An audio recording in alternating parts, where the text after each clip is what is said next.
¿Qué tal, Rafa? Buenos días. Gracias por atenderme, Roberto. ¿Cómo estás vos?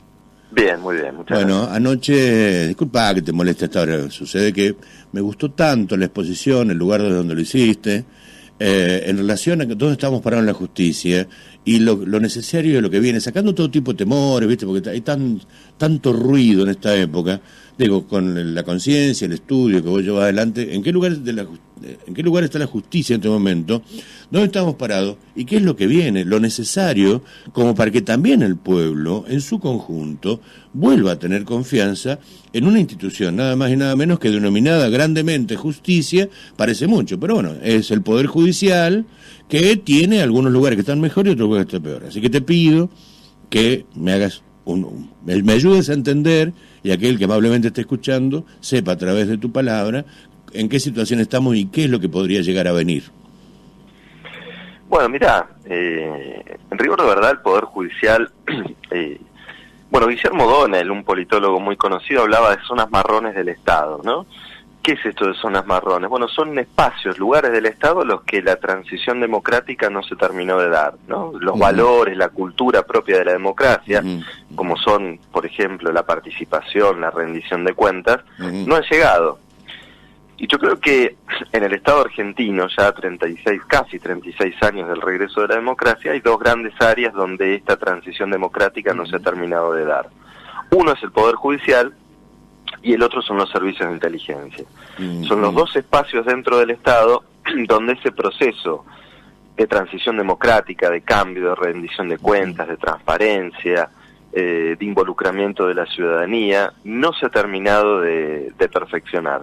Y esto se ve en muchas cosas. En el Poder Judicial particularmente hay tres órdenes de problemas.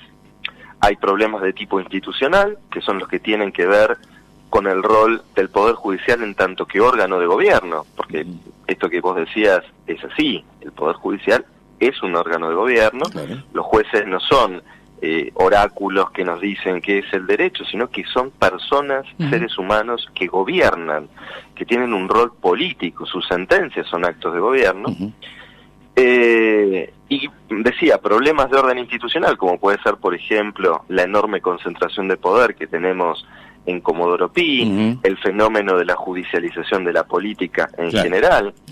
Tenemos también problemas que son de orden cultural, ¿no? Es decir, desde la forma en la que los jueces esperan que nos nos dirijamos a ellos, ¿no? Con un trato casi monárquico, la misoginia, el nepotismo, la fobia a los pobres que existe en muchas instancias del Poder Judicial, y también tenemos problemas de tipo funcional operativo, que tienen que ver con la falta de infraestructura, de recursos, de capacitación, en muchos casos, y sobre todo con la enorme dificultad que tienen la enorme mayoría de nuestros ciudadanos y ciudadanas para acceder al Poder Judicial y encontrar ahí soluciones a sus problemas más cotidianos, ¿no? Y entender lo que está escrito. Cuando accedes, entender el lenguaje ese que escriben, digo, disculpame, una cosa menor tal vez, pero el ciudadano que acceda a algo que lee, que entienda lo que lee, porque dice, no sabe, no. Pasa acá, ha habido casos, hemos seguido muchos casos, en donde un juez, una jueza, determina algo sobre una restricción sobre una persona, poner un caso de violencia de género. Cuando la persona, en la condición más humilde, menos que tiene, accede a ese papel, termina pidiendo que alguien le explique que lo que está diciendo no termina de entender. Claro. Es grave, porque en definitiva es una mujer en estado de vulnerabilidad, digo caso directo que conozco, ¿no? No sabe, pero es un problema que se observa a menudo y en tribunales, digamos, de gran jerarquía. El lenguaje oscuro, muchas veces, además de que se está violando un derecho del justiciable, que es el de entender lo que se está decidiendo, ¿no? Sobre su vida, sobre su patrimonio, sobre su libertad, muchas veces el lenguaje oscuro se utiliza para enmascarar la carencia de fundamentos. Digamos que esto también es cierto, ¿no? Uno de los defectos que tienen muchas de las decisiones judiciales es precisamente ese, el no estar bien fundamentadas, ni en los hechos ni en el derecho, ¿no? Y a veces el lenguaje oscuro confuso, claro, sirve para ocultar esas deficiencias. Claro. Bueno, mi intención sería muy interesante que estuviera en la ciudad de Mar del Plata charlando sobre estas cosas. Sabés que este micrófono está claramente abierto. Una de las cosas que vos planteabas, y que se vivió, lo viviste en carne propia, que cuando fuiste propuesto para la Corte Suprema, bueno, se dio un gran debate, claro, había una locura, persecución sobre tu persona, había todas las lupas puestas, bueno, se sabía todo de vos, todo, hasta las cosas que eran de índole personal. Bueno, digo, era un modo de mostrar que había alguien que iba a ingresar a... Después viene alguien y por decreto nombra a dos... Y no... Hoy por hoy, Vidal, nos enteramos que quiere nombrar 40 jueces así de un solo viaje. Digo, se está proponiendo a futuro que sea todo del nivel de exposición, no el que vos padeciste, sino que un nivel de participación popular, que se sepa quién es quién, cuáles son los mecanismos, de qué se trata, quién es. Y digo, que haya más, que es me parece, y adhiero a lo que planteaste, que sea una cuestión de orden más popular, que sin que sea una elección legislativa, pero que se sepa más, que se conozca más. Digo, tal vez el camino de transparencia venga por ahí también, ¿no? Sí, yo no creo que, digamos, es verdad que conmigo, con mi candidatura, el escrutinio fue totalmente exhaustivo y profundo, y creo que es lo que corresponde. A ver, a mí me estaban proponiendo para uno de los cargos más altos del orden institucional argentino, para ser miembro del tribunal que es cabeza de uno de los tres poderes del Estado, y además que es un cargo vitalicio, que por otra parte no debería serlo, y lo dije públicamente, y quizá con eso me gané también la antipatía de los que hubieran sido mis colegas. Digamos, ningún cargo en una república puede ser de por vida. Esto es así. Tendría que ser un cargo por un periodo de tiempo determinado, y además con restricciones para lo que uno pueda hacer después. Digamos, porque si bien uno es abogado, digamos, no sería razonable que uno fuera, por ejemplo, juez de la Corte, fallara favoreciendo a un determinado grupo o corporación, y después de dejar de serlo pasar a esa empresa, ¿no? Digamos, un caso de puerta giratoria inverso. Entonces, tendría que ser un cargo determinado en el tiempo. Ahora, lo que digo es, el escrutinio, que bien se aplicó, el examen que se aplicó sobre mi persona en ese momento, tendría que ser la vara para todos los casos. Y en estos 4 años, o casi 4 años de gobierno, lo que hemos visto es que, bueno, no solamente han querido poner 2 jueces de la Corte por decreto, sino que se han ocupado un montón de cargos que, hay que decirlo, el gobierno anterior no tuvo, no hizo los esfuerzos necesarios para cubrir muchas vacantes, y este gobierno lo hizo. Y lo hizo, por supuesto, en muchos casos no solo sin el debido control de la ciudadanía, sino nombrando militantes y personas que habían sido funcionarios de su gobierno. Sin ir más lejos, el procurador de la provincia, que era un militante y funcionario del gobierno, uno de los jueces ahora del Tribunal Superior de la Ciudad de Buenos Aires, el procurador del Tesoro, ex abogado del presidente, digamos, cosas que sin ninguna duda en el gobierno anterior hubieran sido impensadas o hubieran generado un escándalo de proporciones considerables. Sí, y además esta discrecionalidad que ha llevado adelante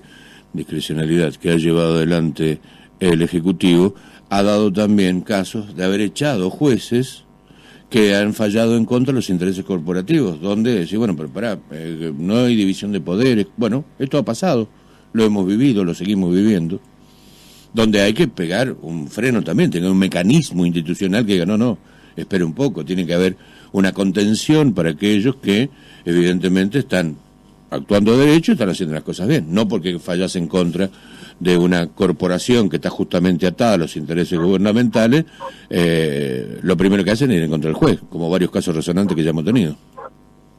No, en estos 4 años ha habido listas negras de jueces, y sin ningún tipo ni siquiera sin disimulo, ha sido el propio presidente el que ha apretado públicamente en los medios de comunicación. O sea, no solamente lo que han hecho con operadores, con los servicios de inteligencia, lo hacía el propio presidente en la televisión.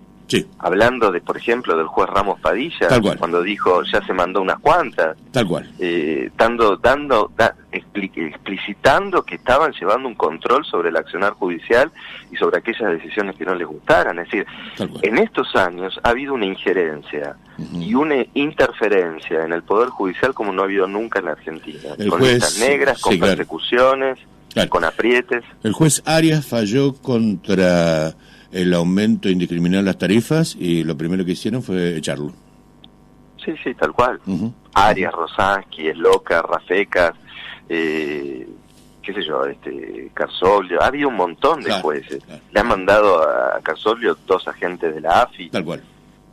Digamos, lo que se ha visto en estos años es de una gravedad institucional que no tiene precedentes. Ahora, claro, con la protección mediática que ha tenido este gobierno, sobre todo, quizá ahora en el presente no se vea tanto, pero sí en los 3 años anteriores, bueno, eran muy pocos los que hablaban de estos temas. Y el problema es que el daño institucional se ha hecho, y lo que yo decía ayer, es que la pérdida de credibilidad en el Poder Judicial, que ha sido provocada por el accionar de este gobierno y por la complicidad también de muchos funcionarios judiciales, ha provocado un daño que va a ser muy difícil de reparar.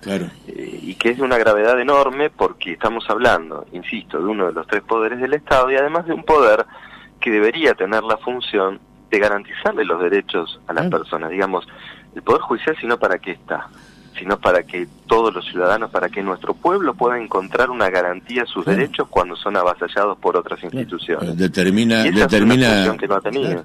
tu destino sobre tu bienes patrimoniales, sobre tu libertad, nada más y nada menos. Exacto. Eso te arruina la vida para siempre en un mínimo error que pudiera tener.